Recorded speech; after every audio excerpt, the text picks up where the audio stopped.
राजकुमार अपने बिस्तर पर करवटें बदल रहा था। ऐसा लग रहा था वो किसी का इंतजार कर रहा है। तभी उसके कानों में धीमी धीमी पायल की आवाज आई।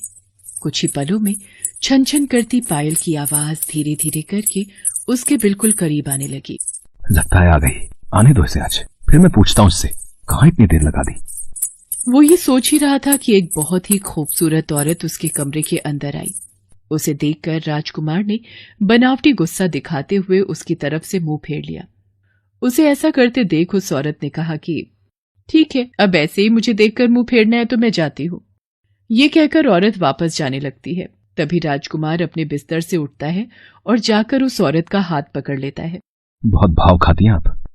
अब भाव नहीं खाऊं तो क्या करूं? मैं इतनी मुश्किल से तुम्हारे भैया की नजर बचाकर तुमसे मिलने आई हूँ और एक तुम हो कि मुझे देखकर मुंह फेर रहे हो। कभी मेरी हालत के बारे में भी तो सोचिए भाभी। देवर जी, आपकी हालत के बारे में सोचते हैं तभी तो जान हथेली पर लेकर आपसे मिलने आ जाते हैं। नंदिनी की इस बात को सुनकर राजकुमार के चेहरे पर चमक आ गई और उसने अपनी भाभी नंदिनी से कहा, भाभी और कब तक इंतजार करना है? छोड़िए भैया का साथ और भाग चलिए मेरे साथ। अरे हम भी तो इंतजार में ही हैं। जैसे ही मौका मिलेगा आपके साथ मैं पतंग की तरह उड़ जाऊंगी आसमान में। ये कहकर नंदिनी ने राजकुमार को गले से लगा लिया।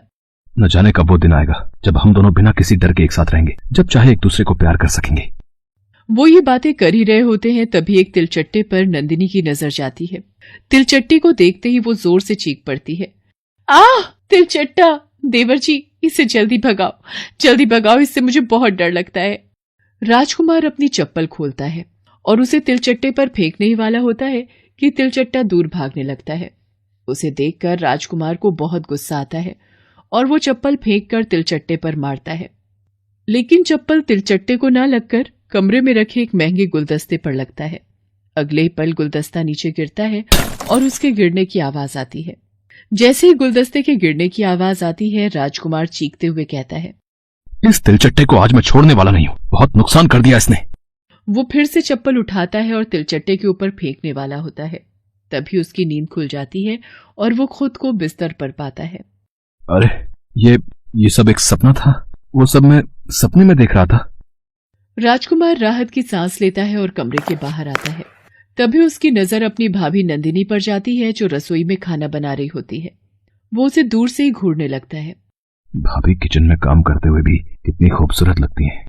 वो ये सोच ही रहा होता है तभी नंदिनी उसे आवाज देती है, देवर जी यहाँ आइए। जी भाभी, बोलिए भाभी, कुछ कह रही थी क्या आप? खाना तैयार हो गया है, कहिए तो मैं लगा दूं, क्योंकि आपके भैया तो आज देर से आएंगे।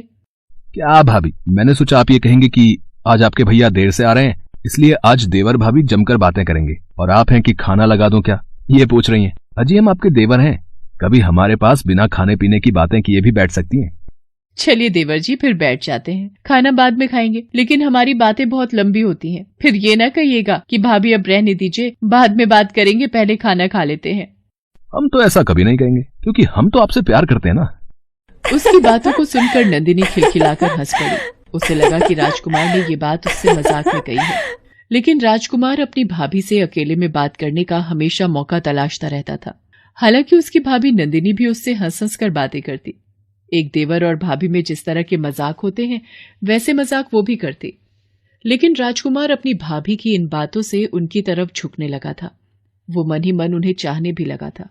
उसे ऐसा भी लगता था कि मैं जानता हूँ भाभी मुझे कहती नहीं, लेकिन वो भी मुझे मन ही मन चाहती है। लेकिन चाहत को मन में दबाने से क्या फायदा, एक दिन हम दोनों में से एक को तो पहल करनी ही होगी। क्योंकि मैं ये बात पूरी गारंटी से कह सकता हूँ कि नंदिनी भाभी मेरे काले कलूटे दिनकर भैया से तो रत्ती भर भी प्यार नहीं करती होगी।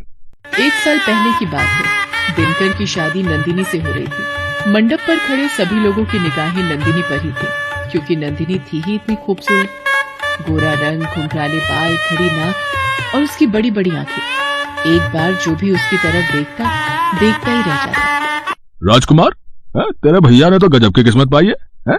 उनकी शादी में देर तो बहुत हुई, लेकिन इस देरी का फल देखो कितना खूबसूरत मिला है? तुम्हारी भाभी सच में लाखों में एक है। दिनकर दिखने में जितना साधारण था, नंदिनी उतनी ही खूबसूरत। शादी की पहली रात उसने नंदिनी से कहा, जानती हो नंदिनी, 5 साल पहले पंडित जी ने मेरी माँ से हाथ देखकर एक बात कही थी। कौन सी बात? दिनकर का साधारण रंग उसकी शादी के आड़े आ रहा था। उसकी शादी की बात कई जगह बनते बनते बिगड़ गई थी। एक दिन दिनकर के यहाँ एक बहुत बड़े पंडित जी आए हुए थे। दिनकर की माँ उन्हें बहुत मानती थी, क्योंकि वो जो कुछ भी कहते वो 100% सच होता था। पंडित जी, हम तो परेशान हो गए हैं दिनकर के लिए लड़की ढूंढ ढूंढ कर। हर जगह बात बनते बनते रह जाती है। अरे आप परेशान क्यों होती हैं? ईश्वर ने सबकी जोड़ी बनाई है। आपके दिनकर के लिए भी जरूर कोई ना कोई होगी। अब वो कौन है ये तो पता चले पंडित जी। जरा इसका हाथ देखकर बताइए ना, कब तक इसकी शादी होगी भी कि नहीं होगी। पंडित जी ने दिनकर का हाथ देखना शुरू किया। कुछ ही पलों में उनके मुंह से निकला चांद। ये शब्द सुनते ही दिनकर की माँ के कान खड़े हो गए। उन्होंने पंडित जी से पूछा, चांद? मैं समझी नहीं पंडित जी। अरे आपके बेटे के भाग्य में तो चांद सी लड़की लिखी है। पंडित जी की बात कभी गलत नहीं होती थी, लेकिन इस बीच दिनकर की माँ चांद जैसी लड़की के इंतजार में स्वर्ग से धार गई। लेकिन उनका कहा सत्य हो गया। अब सचमुच चांद जैसी है नंदिनी। हम ठहरे काले कलूटे, हमारा आपका क्या मेल। देखिए जी, आप ऐसी बातें मत कहिए। अग्नि के आगे मैंने आपके साथ फेरे लगाए हैं, वो भी आत्मा के साथ। मैंने आपके रंग के साथ फेरे नहीं लगाए। मुझे आप बहुत पसंद है। बस आप मुझे हमेशा खूब सारा प्यार दिया कीजिएगा। नंदिनी अपने पति से बहुत प्यार करती थी और दिनकर भी नंदिनी पर अपनी जान छिड़कता था। लेकिन राजकुमार ख्याली पुलाव पका रहा था और हर समय अपनी भाभी के सपने देखा करता था। एक दिन उसने अपनी भाभी से दिल की बातें कह दी। उस समय नंदिनी रसोई में काम कर रही थी। वो उसका हाथ पकड़कर बाहर ले आया। अरे कहाँ ले जा रहे हैं मुझे? कहीं घूमने जाना है क्या? भाभी, आज आपसे कुछ जरूरी बातें करनी है। ये लो, मुझे लगा कि आप मुझे घुमाने ले चलिएगा और आप हैं कि कोई जरूरी बात करना चाहते हैं। अच्छा कहिए, क्या बात है? भाभी, हम आपको बहुत प्यार करते हैं। अरे यही जरूरी बात कहनी थी। वो तो हम भी आपसे बहुत प्यार करते हैं। आखिर आप हमारे देवर जो ठहरे। नंदिनी की बातों को सुनकर राजकुमार ने कहा, भाभी आप समझ नहीं रही हैं। देवर भाभी वाला प्यार नहीं, हम आपसे एक प्रेमी की तरह प्यार करते हैं। नंदिनी ने राजकुमार के मुंह से जैसे ही ये बात सुनी वो सन्न रह गई। उसने राजकुमार की ओर देखा और कहा, ये आप क्या कह रहे हैं?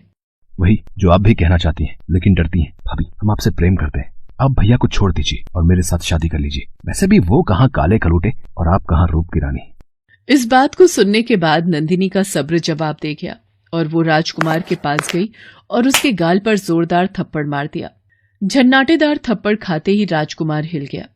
भाभी, चुप, एकदम चुप। अपनी गंदी जुबान से आप मुझे भाभी मत कहिए। अरे भाभी का मतलब समझते हैं आप? देवर जी, हर रिश्ते की एक मर्यादा होती है, एक सीमा होती है। उसे पार करने की कोशिश मत करिए, नहीं तो अनर्थ हो जाएगा। आपके भैया मेरे लिए ईश्वर के समान है। समान क्या, वो मेरे लिए सचमुच ईश्वर है। मैं उनको बहुत प्यार करती हूँ, बहुत। उनके लिए जान भी दे सकती हूँ। देवर जी, आपने मेरे और भैया दोनों के विश्वास को आज चकनाचूर कर दिया है। चले जाइए आप मेरी नजरों से दूर, नहीं तो मैं कुछ कर बैठूंगी। जाइए यहाँ से।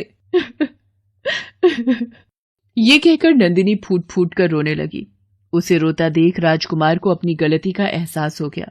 वो फौरन उनके पैरों पर गिर पड़ा और बोला, भाभी आप रो क्यों रही हैं? रोना तो मुझ जैसे बेशर्म को चाहिए जो अपनी भाभी पर बुरी नजर रखता है। मैं सच में इस घर में रहने लायक नहीं हूँ। मैं आज ही ये घर छोड़कर चला जाऊंगा। लेकिन भाभी, जाने के पहले आपसे हाथ जोड़कर माफी मांगता हूँ। आप मुझे माफ कर दें। ये कहकर राजकुमार भी रोने लगा। उसे रोता देखकर नंदिनी उसके पास गई और उससे कहा, देवर जी, आपको अपनी गलती का एहसास है, ये काफी है मेरे लिए। लेकिन एक बात याद रखिए, मर्यादा की लकीर हर रिश्ते में होती है। उसका ध्यान हम सभी को रखना चाहिए।